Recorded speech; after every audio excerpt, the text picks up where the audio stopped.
বাঙালির শ্রেষ্ঠ উৎসব দুর্গাপুজো। সেখানে 4 দিনের এই আনন্দ উৎসবে থাকে নানা রীতি। এই রীতির মধ্যে অন্যতম কলা বউয়ের ভূমিকা রয়েছে। ষষ্ঠীতে দেবীর বোধন হলেও মহাসপ্তমীর দিন সকালে কলা বউ স্নানের মধ্যে দিয়ে 3 দিনের দুর্গাপুজোর সূচনা করা হয়। কলা বউকে গণেশের পাশে স্থাপন করা হয় বলে আপাত দৃষ্টিতে কলা বউকে গণেশের স্ত্রী বলে মনে করা হলেও আদতে কিন্তু তা নয়। কারণ পুরাণ অনুসারে গণেশের 2 স্ত্রীর নাম ঋদ্ধি ও সিদ্ধি। সমাজতাত্ত্বিকরা বলেন দেবী দুর্গার পুজো আদতে শাকম্ভরী মূর্তিকল্পনার আড়ালে নবপত্রিকার পুজোই। কৃষিভিত্তিক সমাজ গঠনের একটা পর্বে শস্যদায়িনী পৃথিবী মাতার আরাধনায় কালক্রমে নবপত্রিকার পুজো হিসেবে স্থায়িত্ব লাভ করেছে। আর বঙ্গদেশের দুর্গাপুজোয় এই নবপত্রিকায় কলা বউ হিসেবে পূজিতা হন। বিভিন্ন পুরাণ থেকে পাওয়া তথ্য ও তত্ত্ব অনুসারে দেবীর 9টি রূপ স্থির করা হয়েছে। সেগুলোর প্রতীক হিসেবে 9টি বিভিন্ন গাছের ডাল বা অংশ নিয়ে গড়া হয় নবপত্রিকা। এতে কলা গাছ, কালো কচু, মানকচু, হলুদ, জয়ন্তী, বেল, ডালিম, অশোক ও ধান ব্যবহার করা হয়।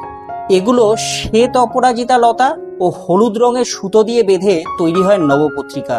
এই গাছগুলোকে বিভিন্ন দেবদেবীর প্রতীক হিসেবে ধরা হয়। যেমন কলা গাছ হলো ব্রাহ্মণীর প্রতীক, কালো কচু কালিকার প্রতীক, মানকচু চামুন্ডার প্রতীক, হলুদ দুর্গার প্রতীক, জয়ন্তী কার্তিকের প্রতীক, বেল শিব বা শিবানীর প্রতীক হিসেবে পরিগণিত হয়। অন্যদিকে ডালিম রক্তদন্তিকার প্রতীক, অশোক শোকরহিতার প্রতীক হিসেবে গণ্য করা হয় এবং সবশেষে ধান দেবী লক্ষ্মীর প্রতীক। মহাসপ্তমীর সকালে অনুষ্ঠিত হয় নবপত্রিকার স্নান পর্ব। বাংলার দুর্গাপুজোয় এই নবপত্রিকার স্নান একটি উল্লেখযোগ্য বৈশিষ্ট্য। বারোয়ারি, সার্বজনীন এবং কিছু পারিবারিক পুজোতে গঙ্গা বা নিকটবর্তী নদী বা পুকুরে চুবিয়ে এই স্নান পর্ব সারা হয়। কিন্তু বেশ কিছু পারিবারিক পুজোতে নবপত্রিকার মহাস্নান অনুষ্ঠিত হয় দুর্গা দালানে।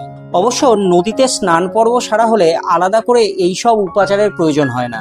পারিবারিক ও মন্দিরে প্রতিষ্ঠিত দুর্গাপুজোয় কলা বউ বা নবপত্রিকা স্নানের জন্য প্রয়োজন হয় অষ্টকলস, মাথা ঘষা, তেল, হলুদ, পঞ্চামৃত, যার মধ্যে রয়েছে দুধ, দই, ঘি, চিনি ও মধু, পঞ্চরত্নের জল, যাতে সোনা, রূপো, প্রবাল, মণি, মুক্ত ধোয়া জল থাকে।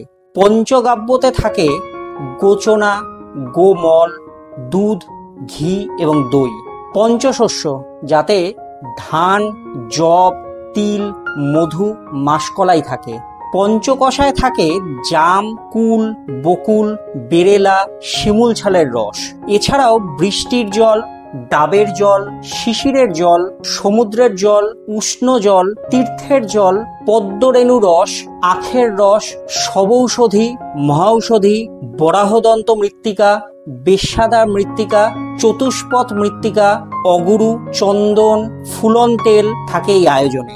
এই উপাচারে নবপত্রিকা বা কলা বউ স্নান করিয়ে নতুন কাপড় পরিয়ে দুর্গার ডান পাশে স্থাপন করা হয়, যার অন্য নাম পুষ্টি।